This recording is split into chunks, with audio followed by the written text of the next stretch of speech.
आपको सीधे चंडीगढ़ लिए चलते हैं। हरियाणा की सीएम मनोहर लाल प्रेस वार्ता कर रही हैं, सुने। सुझाव एक प्रकार का किसान संगठनों की ओर से है, वो तो कोई कानून बना नहीं है अभी, लेकिन उसके लिए भी पहल करके प्रधानमंत्री जी ने कहा है कि कमेटी बनाई जाएगी। उस कमेटी में केंद्र सरकार के लोग, प्रदेशों की सरकारों से भी लोग लिए जाएंगे। देखिए, जब कोई आपसी समझ होती है तो आपसी समझ में मिल बैठ करके इन सब चीज़ों पर विचार किया जाता है, और उसमें भी कई प्रकार के केसेस हैं। कुछ केसेस बहुत सामान्य केसेस हैं। सामान्यतः पहले भी ऐसे आंदोलन होते हैं तो उसी प्रकार उनके निर्णय किए जाते हैं। जो कोई बहुत गंभीर धाराओं के अंतर्गत होते हैं उनका विषय जो है, चूँकि बहुत केसेस कोर्ट में भी चले जाते हैं तो कोर्ट के माध्यम से वापस करने पड़ते हैं। तो एक सार्थक, जिसको कहना चाहिए, पहल हम अपनी ओर से भी करेंगे और इसमें किसी प्रकार का आगे कोई विवाद बढ़ने नहीं दिया जाएगा। आपकी कई बार मीटिंग्स हुई हैं माननीय होम मिनिस्टर के साथ, माननीय जस्टिस के साथ, तो आपने कितनी बार इन इश्यूज को उठाया और क्या चर्चा रही? क्या अब तो क्योंकि अब सब कुछ सॉल्व हो गया तो आज तो शेयर कर ही सकते हैं। क्योंकि देखिए, ये सारा आंदोलन का ज़्यादा असर हरियाणा पर या कुछ पंजाब में भी कह सकते हैं, लेकिन इन आखिरी दिनों में तो पंजाब में उतना प्रभाव नहीं था जितना हरियाणा में था, कुछ थोड़ा पश्चिमी उत्तर प्रदेश में था। तो मैं जब भी पिछले वर्ष भर में चाहे अपने पार्टी के अध्यक्ष से मिला हूँ, चाहे होम मिनिस्टर से मिला हूँ, चाहे प्रधानमंत्री से मिला हूँ, प्राय हर बार इस विषय पर चर्चा होती रही है। और हर बार उन्होंने भी कहा कि किसी प्रकार की कोई बातचीत किसी कॉर्नर से आती है तो वो ज़रूर हमारे तक पहुँचाते रहें। मेरी भी बीच बीच में कुछ किसान नेताओं से बातचीत चलती रही है, क्योंकि ये सब बातें इनफॉर्मल होती हैं। फॉर्मल लेवल पर हमारा कोई अधिकार भी नहीं है, क्योंकि ये विषय राष्ट्रीय स्तर का है, केंद्रीय कानून बने हैं। लेकिन इनफॉर्मली जितनी बातें हैं, जितने इनपुट्स हमारे पास थे वो हमने बताए, और उसमें बातचीत करने में जो लोगों को हम भेज सकते थे केंद्रीय नेताओं के पास भेजा भी था। प्रारंभ में तो 11 सिटिंग्स जो फॉर्मल सिटिंग्स हुई थी, लेकिन 11 सिटिंग के बाद लगातार हर बार विषय एक प्रकार से रुक जाता था। बाद में इनफॉर्मल मीटिंग्स में कई लोगों के संदेश हमने पहुंचाए हैं। मैं समझता हूं उसी में से एक विषय निकला है कि अभी एक बार चूँकि जितना गतिरोध हो गया है, उस गतिरोध को दूर करने के लिए शायद प्रधानमंत्री जी ने सोचा होगा कि यही उसमें से एक रास्ता निकलेगा। और चूँकि कोई बात और किसान नेता इससे ज़्यादा सुनने के लिए तैयार नहीं है, तो उन्होंने बड़ा मन दिखा करके, और जैसे लोकतंत्र में होता है कि जनता की बात को ज़रूर ध्यान में रखते हुए निर्णय लिए जाते हैं। हालांकि निर्णय लेने का अधिकार भी संसद को है, तो प्रधानमंत्री जी के नेता हैं, तो नेता के नाते उन्होंने कहा है, तो निश्चित रूप से संसद में 29 तारीख को जैसे लोकसभा का सेशन होगा, तुरंत उसमें इसको निर्णय को स्वीकार किया जाएगा। किसानों से सीधी प्रतिक्रिया अभी तक इस पर नहीं थी। उन्होंने कहा कि कल वो बैठक करके अपना फैसला देंगे। वही राकेश जी के किसान नेता का कहना है कि जब तक कानून वापस नहीं होते संसद में, तब तक हम। तो आपकी क्या अपील है? आपने ये भी कहा है सर इसमें कि जब तक जो एमएसपी है उसके ऊपर कानून नहीं बनता, किसान हटने को तैयार नहीं है। तो जो कुछ किसान संगठन है वो अभी भी अपनी बात पर अड़े हुए हैं। देखिए, अलग अलग बातें अलग अलग किसान नेताओं ने कही हैं। कुछ लोगों ने स्वागत किया है और कुछ लोगों ने एमएसपी की बात कही है। मैं समझता हूँ इन दोनों बातों के ऊपर प्रधानमंत्री जी ने बात कह दी है, क्योंकि कानून कोई बने हुए तो 3 ही कानून थे, ये तीनों ही वापस लेने की बात कह दी है। और मैं समझता हूँ प्रधानमंत्री जी की विश्वसनीयता समाज में, इस देश में, बल्कि मैं तो कहूँगा दुनिया में इतनी बनी हुई है कि जो बात वो कह देते हैं उसको पूरा करते हैं। इस पर तो कोई चिंता किसान नेताओं को करनी नहीं चाहिए कि एक बार जब कह दिया है तो निश्चित रूप से यानी होगा ही। बल्कि अपने विपक्ष के नेताओं ने भी ये कहा है। अभी मैं हुड्डा जी के एक स्टेटमेंट सुन रहा था तो उन्होंने भी कहा है कि जब प्रधानमंत्री ने कहा है तो लोकतंत्र में विश्वास ही करना चाहिए, विश्वास करेंगे और उसको वापस करेंगे। अविश्वास की कोई बात नहीं है।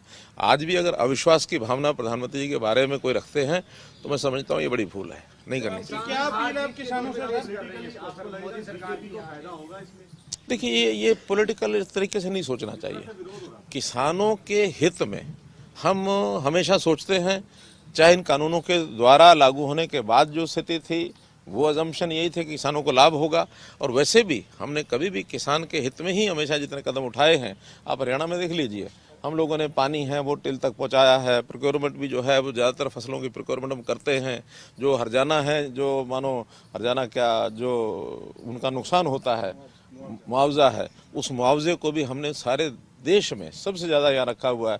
पहले ये 12,000 रुपये एकड़ था, हमने उसको 15,000 रुपये एकड़ कर दिया है, 10 का 12.5 कर दिया है। और भी जितनी सुविधाएं किसानों को हम दे सकते हैं, चाहे वो भूमि, ये जो सॉयल परीक्षण के जो कार्ड्स थे वो हमने बनाए हैं, लैब्स बनाई हैं। हर एक मंडी में अब वहाँ लैब बनेंगी, स्कूल कॉलेजेस में हमने लैब बना दी है, ताकि सॉइल टेस्टिंग का जो सिस्टम है उसके आधार पर सॉइल की जो क्वालिटी है उसको देख करके किसान को बताया जाए क्या बुआई करनी क्या नहीं। सेम की जो ज़मीन है उसको हम 1 लाख एकड़ उसको ठीक करने की और आगे बढ़ रहे हैं। और किसान का, जैसे प्रधानमंत्री जी ने शुरू किया था किसान मान सम्मान निधि, तो वो सम्मान निधि के अंतर्गत 6,000 रुपया हर किसान को हर वर्ष आता है। तो बहुत से ऐसे पग हैं जो गिनाए जा सकते हैं जो पहले कभी नहीं उठाए गए। आज भी आगे हम छोटा किसान जो है जिसकी आय बहुत कम है, ज़मीन कम है, ऐसे किसान के परिवारों को किसी न किसी को रोज़गार यानी कृषि के अलावा रोज़गार भी दिलाने का ये हम प्रयत्न कर रहे हैं। जैसे हमने हरियाणा में ही मुख्यमंत्री अंत्योदय परिवार उत्थान योजना ये चलाई है, इसमें 1 लाख परिवारों को, उसमें मैं समझता हूँ किसान भी होंगे, मजदूर भी होंगे, सभी होंगे, तो ऐसे परिवारों को रोज़गार दिलाने की हमारी मुहिम चल रही है। आज भी उसके लेकर के मेरी बैंक्स के साथ मीटिंग है, जो हमारी स्टेट लेवल बैंकिंग कमेटी है, ताकि उनको ऋण मिल सके, उनको रोज़गार करने के लिए काम हो सके। हम गरीब के लिए, किसान के लिए जितनी योजनाएं बनाई आज तक सब बनाई हैं, लेकिन केवल उसमें से शंकाएं पैदा करना, अविश्वास पैदा करना, ये किसी भी लोकतांत्रिक देश में उचित नहीं होता है।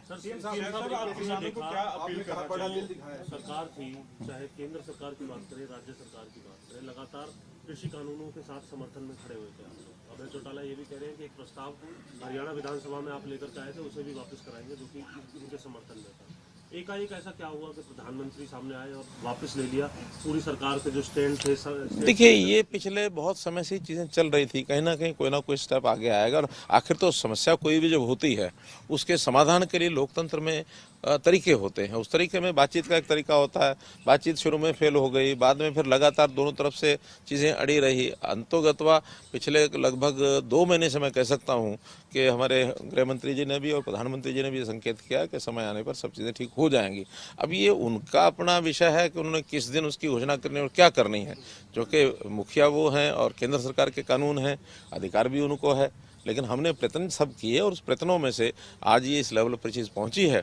अभी भी कोई बातें अगर बची हैं तो उसको भी बैठ करके आगे, चुनाव से जोड़ के भी देख रहे हैं। ऐसा नहीं है। लोकतंत्र में चुनाव तो हर समय आता है। यानी इससे पहले आप कहेंगे कि पहले कर लेते तो फिर इलाहाबाद के चुनाव की बात होती, उससे पहले कर लेते तो असम के चुनाव है, उसकी चुनाव तो देश में हर साल कोई 2-4 प्रांतों के रहते ही हैं। 37 प्रांत यानी हमारे 29 प्रांत हैं, तो 29 प्रांत में अगर 5 साल में तो ऑन एवरेज 5 प्रांत बैठ जाते हैं, 6 प्रांत बैठ जाते हैं। तो इसलिए ये चुनाव तो कभी ना कभी कोई ना कोई आते रहते हैं। बड़ा दिल दिखाया पीएम मोदी ने, और उन्होंने ये भी कहा कि कहीं ना कहीं वो समझाने में विफल रहे, इसलिए माफी नहीं मांगी। इस दौरान किसानों की मौत हुई 800 के करीब, हरियाणा के भी कुछ है, उनके लिए हरियाणा सरकार किस तरीके का कोई विचार करेगी? देखिए वो किस कारण से उनकी मृत्यु हुई है, उन कारणों को आधार मान करके और उसका विचार किया जाएगा। अब इसमें जो आदमी चला जाता है उसके बारे में टिप्पणी करना कोई भी अच्छी बात नहीं होती है, लेकिन क्या कारण रहते हैं उन कारणों पर विचार करेंगे। ये बताएं उन कारणों के बाद सर, तीनों कृषि कानून जैसा कि दावा किया जाता है किसानों के हित के हैं, क्या किसी न किसी स्तर पे ये बात इस 1 साल में किसानों को समझाने में हम ढीले रहे या असफल रहना था? देखिए प्रधानमंत्री जी ने स्वयं माना है कि कहीं ना कहीं हमारी तपस्या में कोई कमी रह गई है कि हम उनको समझा नहीं पाए, ये तो उन्होंने माना है। धन्यवाद। सीएम मनोहर लाल को आपने सुना। पीएम के फैसले को लेकर बातचीत उनकी ओर से की गई है। पत्रकारों के सवालों का जवाब भी सीएम मनोहर लाल ने दिया है। तो आज पीएम की ओर से बड़ा ऐलान कर दिया गया, तीनों नए कृषि कानूनों की वापसी का ऐलान। जिसके बाद सीएम भी मीडिया के सामने आए। सीएम ने कहा कि हम कुछ किसानों को समझा नहीं पाए। ये बात पीएम की ओर से भी कही गई कि हम कुछ किसानों को समझाने में नाकाम रहे। केंद्रीय कृषि मंत्री की ओर से भी कहा गया कि हम विफल रहे कुछ किसानों को समझाने में। सीएम का कहना है कि सरकार ने किसानों से लगातार चर्चा की, कई दौर की वार्ता भी हुई। किसानों के हित में ये तीनों कानून लाए गए थे, लेकिन किसान नहीं समझे। तो ऐसे में कोई हल तो निकाला ही जाना था। इस पर विचार किया जा रहा था और ये एकाएक लिया गया फैसला नहीं है। पीएम ने किसानों की बात को समझते हुए ये फैसला लिया है। किसानों से आंदोलन खत्म किए जाने की अपील भी सीएम मनोहर लाल की ओर से की गई है। तो बड़ी खबर आपको बता रखी है, इससे पहले आप सीएम को सुन भी रहे थे कि अब किसान आंदोलन खत्म कर दें, क्योंकि कानून वापस ले जाने का फैसला ले लिया गया है। कुछ किसान वो रहे जिनको हम समझा नहीं पाए, अन्यथा कानून किसानों के हित में, किसानों के फायदे के लिए ही सरकार लेकर आई थी।